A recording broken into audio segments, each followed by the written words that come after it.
Good morning বন্ধুরা, আমি Mousumi's kitchen daily ব্লগে তোমাদের সবাইকে জানাচ্ছি স্বাগত। আজকে আমার রেসিপি কি? আজকে আমার রেসিপি হলো গন্ধরাজ কাতলা। তার জন্য আমি কাতলা মাছগুলো দেখো ভালো করে ধুয়ে নুন হলুদ মাখিয়ে নিয়েছি। একটা গন্ধরাজ লেবুর 4 ভাগের 1 ভাগ নিয়ে নিয়েছি। পেঁয়াজ কেটে নিয়েছি, টমেটো নিয়ে নিয়েছি, এখানে নিয়েছি কাজু আর চারমগজ। এবার আমি প্রথমে গন্ধরাজ লেবু দিয়ে মাছগুলো মাখিয়ে নিচ্ছি।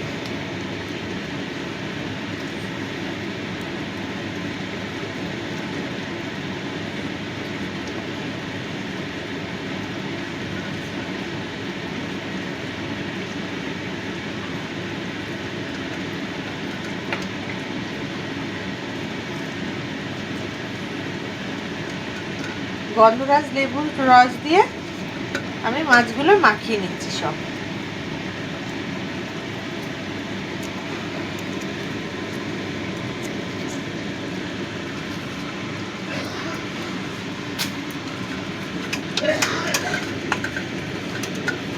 এতে কি হবে, মাছগুলোর আস্তে গন্ধও চলে যাবে আর গন্ধরাজ লেবুর একটা সেন্ট থাকবে। এইভাবে আমি আধ ঘন্টা রেখে দেবো। কি করে নেব, নিয়ে নিয়েছি টমেটোটা, পেঁয়াজ কুচিটা আগে পেস্ট করে নেব, তারপর আদা জিরে আদা রসুনটা দেব। বন্ধুরা, টক দই লাগবে, টক দই নিয়ে নিয়েছি, আমি দেখাতে ভুলে গেছি। এবার এই পেঁয়াজ আর টমেটোর পেস্টের মধ্যে দিয়ে দিচ্ছি আদা রসুন বাটা।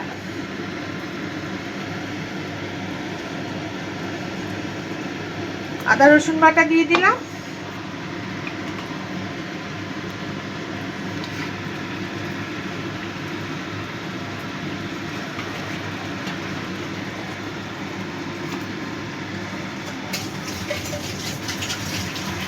দিয়ে দিচ্ছি আদা জিরে বাটা। আদা জিরে বাটা দিয়ে দিলাম। এবার এগুলো সব একসাথে একবার মিক্সার গ্রাইন্ডারে ঘুরিয়ে নেব। এখানে টমেটো, পেঁয়াজ, আদা রসুন, আদা জিরে সব পেস্ট করে নিয়েছি। এবার মিক্সার গ্রাইন্ডারের মধ্যে নিয়ে নিচ্ছি কাজু আর চারমগজ।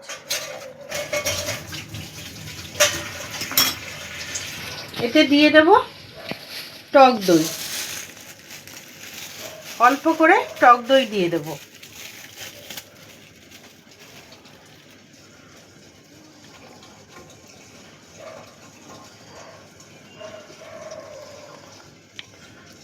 অল্প করে টক দই দিয়ে দিলাম। এবার এর একটা পেস্ট তৈরি করে নেব। আমি কড়াইটা ওভেনে বসিয়ে দিয়েছি, কড়াইটা গরম হয়ে গেছে। এবার আমি দিয়ে দিচ্ছি সর্ষের তেল। তেলটাকে একটু গরম করে নেব। তেলটা ভালো মতো গরম হয়ে গেছে, এবার আমি মাছগুলো ভেজে নেব।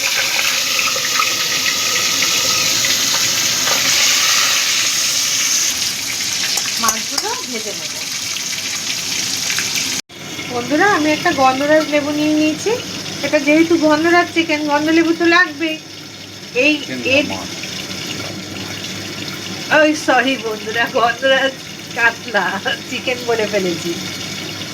তা এই লেবুর, গন্ধরাজ লেবুর জেসটা আমি নিয়ে নেব গ্রেট করে। ওপরের যে সবুজ অংশটা আছে সেটা নেব, সাদাটা যেন না নেওয়া হয়, সাদাটা পড়ে গেলে তেতো হয়ে যাবে। আমি জেসটা নিয়ে নিচ্ছি।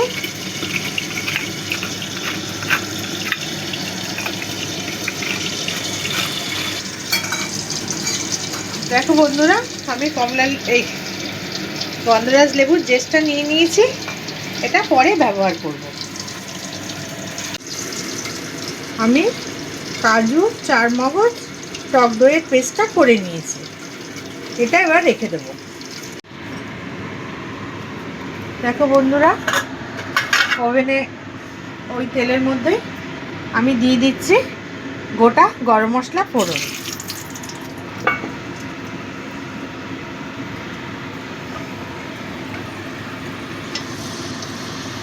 ফোড়নটা একটু ভেজে নিচ্ছি। এবার দিয়ে দিচ্ছি আদা রসুন জিরে টমেটো আর পেঁয়াজের পেস্ট।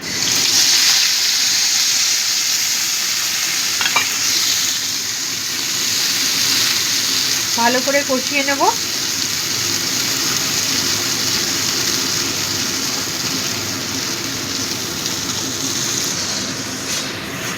বন্ধুরা, মশলা থেকে তেল ছেড়ে দিয়েছে। এবার আমি এর মধ্যে দিয়ে দিচ্ছি টক দই, কাজু আর চারমগজের পেস্ট।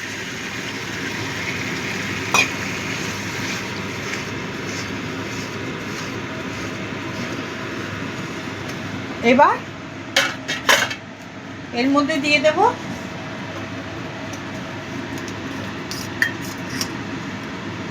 হলুদ গুঁড়ো। তোমাদের যদি ইচ্ছে না হয় হলুদ গুঁড়ো দেবে না, তাহলে সাদা সাদা হবে।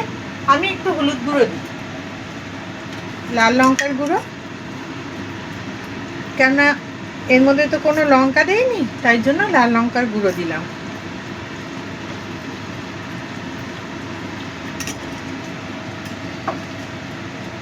একটু দেবো লঙ্কা।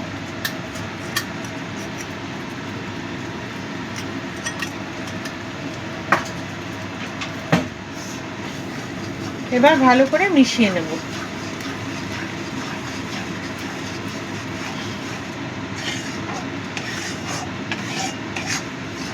সব একসাথে কষিয়ে নেব।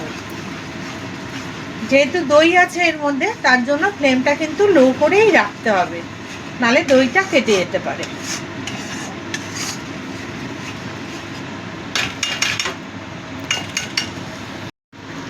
বন্ধুরা, নুন দেইনি, আমি ভুলে গেছিলাম, নুনটা দিয়ে দিলাম। আর এই বাটিটা ধুয়েও একটু জল দিয়ে দিচ্ছি। এবার এটাকে ভালো করে কষিয়ে নেব। দেখো বন্ধুরা, মশলা থেকে তেল ছেড়ে দিয়েছে, আমার কষানো একদম হয়ে গেছে। এবার আমি দিয়ে দিচ্ছি গরম জল। তোমরা যেরকম গ্রেভি রাখবে সেই অনুযায়ী জল দেবে।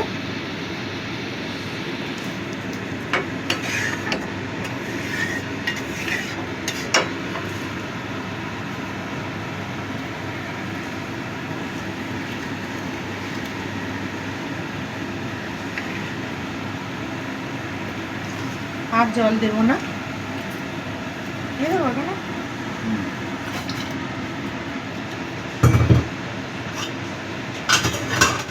এবার ঝোলটা ফুটে উঠলে মাছগুলো দেব। ঝোলটা ফুটে উঠেছে, এবার আমি মাছগুলো প্রথমে দিয়ে দিই। মাছগুলো দিয়ে দিচ্ছি।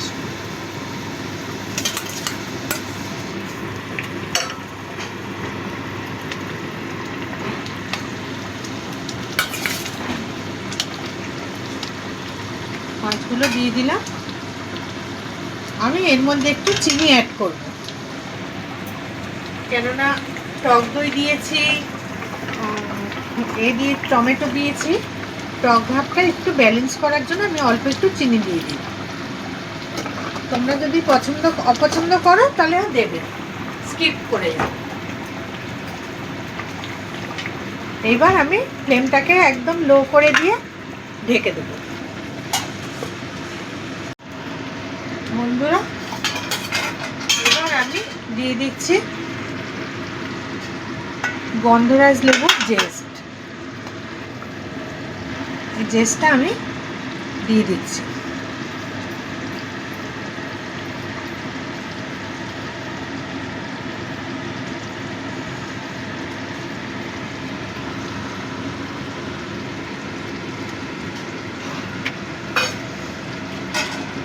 ভালো করে মিশিয়ে দিচ্ছি।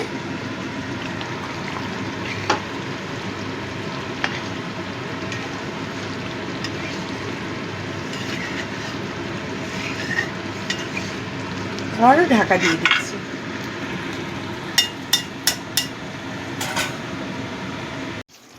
বন্ধুরা, আমার গন্ধরাজ কাতলাটা হয়ে গেছে, এবার আমি নামিয়ে নেব। বন্ধুরা, তৈরি হয়ে গেছে গন্ধরাজ কাতলা। যদি তোমাদের ভালো লাগে রেসিপিটা, তবে বরাবরের মতো বলছি, একটা লাইক করো, কমেন্ট করো আর শেয়ার করো। সাবস্ক্রাইব করে আমাকে এগিয়ে নিয়ে যেও, আর পাশে থাকা বেল বাটনটিও ক্লিক করে দিও। তাহলে আমার রোজকার রেসিপি তোমাদের কাছে খুব তাড়াতাড়ি পৌঁছে যাবে। আজ এ পর্যন্তই বন্ধুরা, কাল আবারও আসবো নতুন কোনো একটা রেসিপি নিয়ে। ভালো থেকো, সুস্থ থেকো, আর অনেক ধন্যবাদ।